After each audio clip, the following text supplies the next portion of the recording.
Hi everyone. আজকে রাত্রিবেলা ছেলে বায়না করেছে সিমুই দিয়ে রুটি খাবে, তো ওই জন্য ছেলের বাবা সিমুই দুধ নিয়ে এসছে। আমি বসিয়েও দিয়েছি, দেখো এদিকে দুধ আমি বসিয়ে দিয়েছি, দুধ দেখো ফুটে গেছে।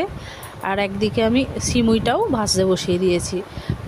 গ্যাসটা একদম কম করে 1 চামচ ঘি দিয়ে সিমুইটা দিয়ে দিয়েছিলাম। ওই আস্তে আস্তে সিমুইটা ভাজতে হবে।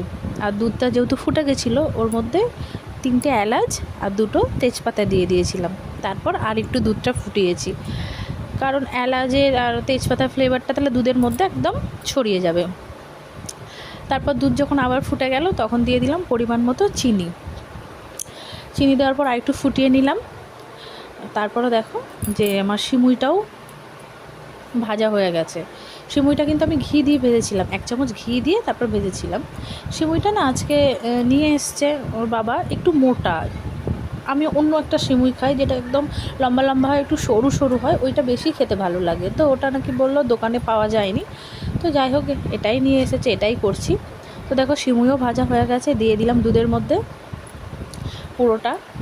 দিয়ে দেওয়ার পর এটা না একটু বেশিক্ষণ ধরে ফোটাতে হবে, মানে যাতে সিমুইটা একটু বেশিক্ষণ ধরে সেদ্ধ হবে আজকে, যেহেতু সিমুইটা একটু মোটা ছিল। তো দেখো তারপরে নামাবার আগে দিয়ে দিলাম 1 চামচ ঘি।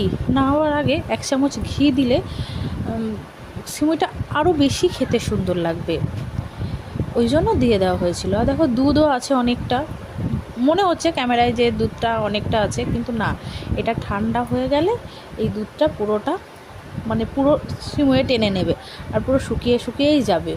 তো যাই হোক, আজকে আমাদের রুটি দিয়ে খাওয়ার হলো সিমুই আর রুটি, আর একটা ভাজা করেছি। ছেলে তো ভাজা খাবে না, ছেলে শুধু সিমুই আর রুটি দিয়ে খাবে। তো যাই হোক, টাটা, শুভরাত্রি।